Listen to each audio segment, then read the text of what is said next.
ये video actually में second part है ब्लैक क्लोवर की एपिक एक्सप्लेनेशन सीरीज का। और अगर तुमने फर्स्ट पार्ट अभी तक नहीं देखा है तो पहले जाके वो देखो, 30 मिनट का एंटरटेनमेंट पैक है। एंड अगर तुम फर्स्ट पार्ट देख के आ चुके हो so welcome to the second part. Wizard king Julius इन सभी को लेजिटली बुली करता है and he saves Asta. But सिर्फ आस्था ही अकेला वहां पे सेव नहीं होता, क्योंकि आई ऑफ द मिडनाइट सन का लीडर वहां पे आके इन सभी अपने भाइयों को बचा लेता है। And we get to know कि इनके लीडर के पास लाइट मैजिक है, बट वहां पे भी जूलियस इसके हाथ को बहुत बुरी तरह जला देता है। एंड हमें ये भी पता चल जाता है कि जूलियस के पास भी एक से ज्यादा मैजिक है। अब जूलियस आस्था को लेकर किंगडम पहुंच जाता है एंड पर किंगडम में होता है डर का माहौल। अब ये दोनों भाई काफी ज्यादा बुरा डैमेज खा चुके होते हैं। मजे की बात, जिसने क्रिम्सन स्लैन के लीडर पर अटैक करा था वो उसके सर का मणि ले गया। अब सर पे मणि था या फिर उसके पास ताबीज था ये तो मुझे ढंग से रिटेन नहीं हो रहा है। सो इट इज सैड कि वो बिंदी नहीं एक मणि था। And there is a take away, अगर तुम्हारे फोरहेड पे स्टोन है then you should be aware.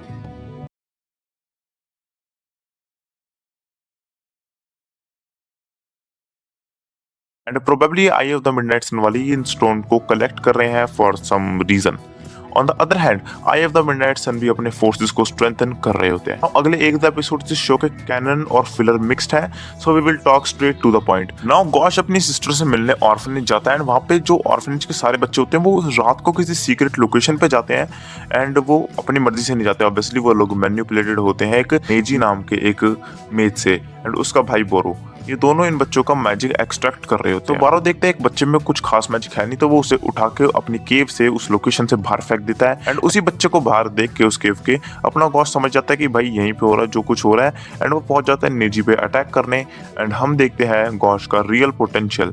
Well real potential तो तुम्हें इस वीडियो की आखिरी फाइट में पता चलेगा गॉश का, क्योंकि अभी नेजी जो है वो इस पे लगातार अटैक कर रहा होता है। वो स्नो वाला मैजिशियन होता है कुछ, तो नेजी काफी अटैक्स करता है बट उसका स्नो फ्रेंड वाला स्पेल जो होता है वो काफी इफेक्टिव होता है। इतने में बैकअप के लिए वहां पे एक नन यानी कि जिसे सिस्टर बोलते हैं वो और आस्था आ जाते हैं। एंड आस्था बारो को डैमेज भी दे देता है।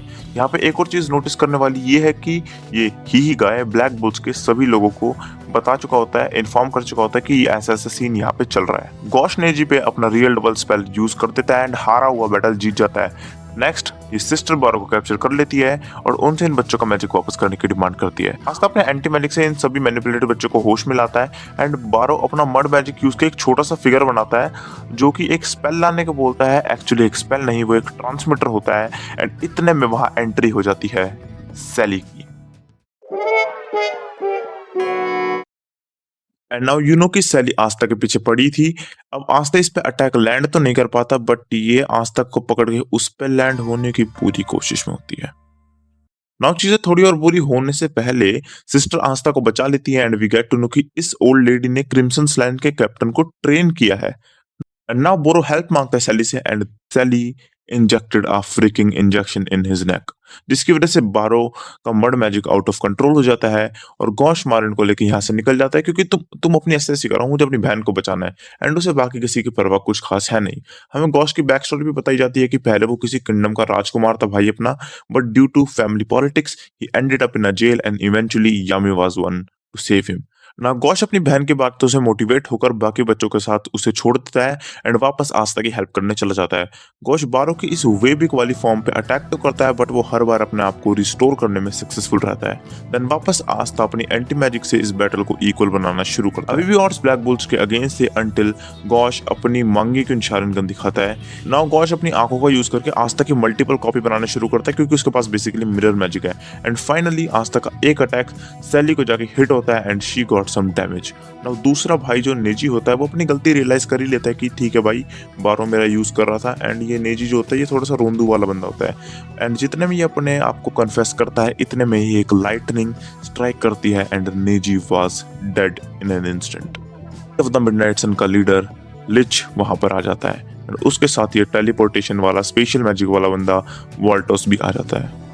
लिच आते ही नेजी और उसकी सिस्टर, ये जो ओल्ड सिस्टर थी जो नन थी, इन दोनों को मार देता है। एंड मेरे ख्याल से सिस्टर बच जाती है इवेंचुअली, बट वो इवन गॉश को भी बहुत बुरा डैमेज दे देता है। लिच सैली को वहां से टेलीपोर्ट कर देता है and the greatest battle of Black Clover till yet begins. Lich Clover kingdom को फिनिश करने का ऐलान कर देता है। आस्था लिच को कुछ बोल ही रहा होता है कि लिच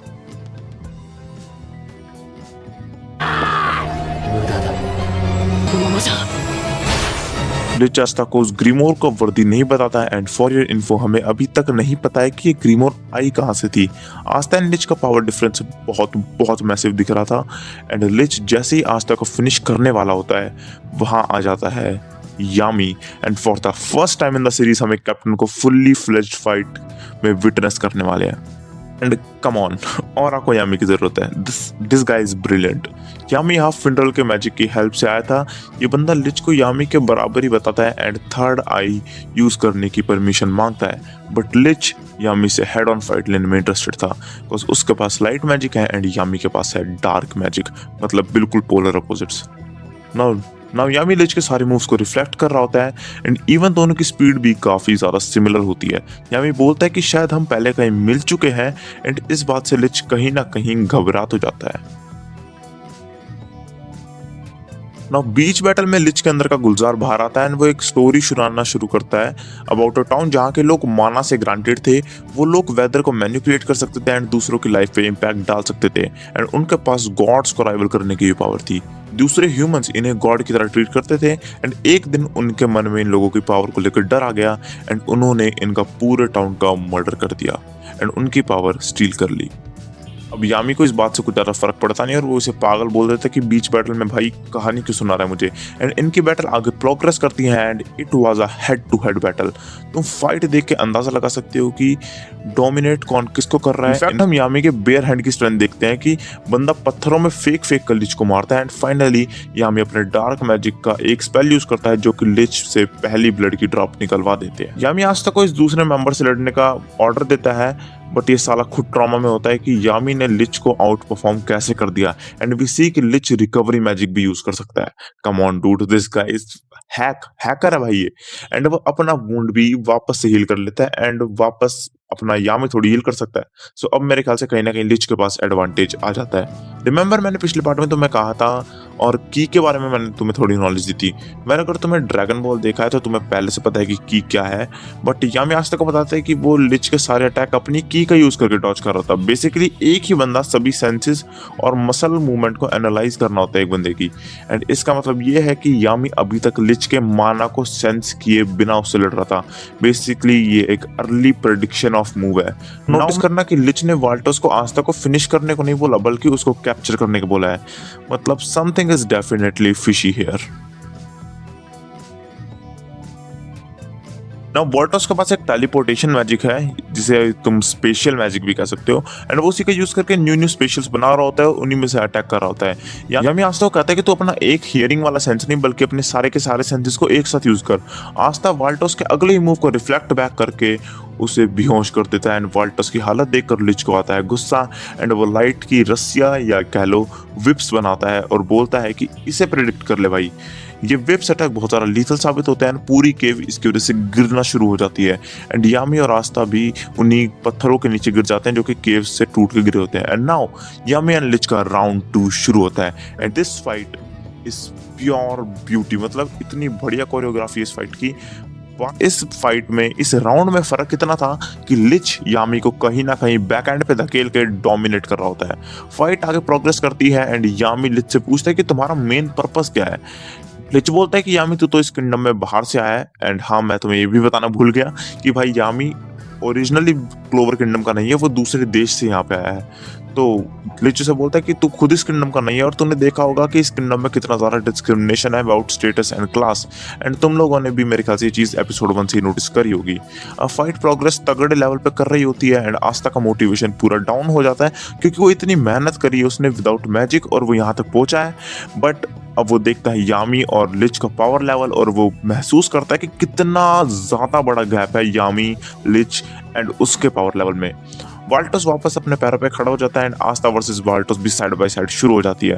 वाल्टोस मल्टीपल स्पेशल पोर्टल्स खोलता है और वो आस्था की तरफ अटैक करना शुरू करता है। वाल्टोस ये बैटल जीतने वाला होता है कि आस्था अपनी दोनों शॉट ड्रॉप कर देता है एंड एक पोर्टल में खुद ही घुस जाता है एंड वाल्टोस के क्लोजेस्ट पोर्टल से निकलता है एंड वाल्टोस के मुंह पर एक बहुत तगड़ा पंच मारता है। यामी खुद हंस के तारीफ कर रहा होता है आस्था की कि भाई क्या मुक्का मारा तूने, बट इतने में लिच पीछे से यामी पे अटैक करता है बट यामी का डार्क मैजिक लिच के अटैक को अब्सॉर्ब कर लेता है and Yami black blade use करके लिच को बहुत बुरा इंजर्ड कर देता है। लिच कन्फेस करता है कि यामी दूसरा बंदा है जिसमें लिच को हराने की कैपेबिलिटी है and we get to know कि पहला बंदा जूलियस है जिसने इतना बुरा हार्ट डैमेज करा है लिच का कि उसका हाथ अब कभी भी रिकवर नहीं हो सकता। नाउ लिच गुस्से में आके अपना सबसे ज्यादा पावरफुल मैजिक कास्ट करता है एंड यामी को भी पता चल जाता है कि अगर ये अटैक लैंड हुआ तो यामी और आस्था दोनों मरने वाले हैं। आस्था यामी से बोलता है कि हमें कुछ तो करना चाहिए बट यामी को पता चल चुका था कि he lost this battle and they are going to die. कह लो ये दोनों यहाँ पे आ जाते हैं फिंड्रल और गॉज। इतने में लिच अपना सबसे powerful attack ray of divine punishment launch कर देता है एंड यामी अपना फेट एक्सेप्ट कर लेता है कि ठीक है भाई यहाँ पे मैं मरने वाला हूँ। बट गॉज अपना मिरर मैजिक यूज करके लाइट को रिफ्लेक्ट कर देता है। साइंस तो पड़ी होगी ना, तो लाइट रिफ्लेक्ट बैक हो जाती है एंड लिच ऑलमोस्ट मरने वाली हालत में जाता है। देन हम इन 3 लोगों को देखते हैं जो कि eye of the midnight sun के मेंबर होते हैं and we will pause our series for now. अगर वीडियो पसंद आई हो तो make sure to like the video and subscribe कर लेना क्योंकि पार्ट 3 बहुत ही जल्दी आ जाएगा। एंड क्या होगा लिच के साथ, क्या है उसकी असली आइडेंटिटी, ये सारे जवाब मिलेंगे अगले पार्ट में। एंड ये तीनों कौन है ये भी अगले पार्ट में पता चलेगा। अगला पार्ट ही बहुत तगड़ा होने वाला है। Bye bye and thanks for watching.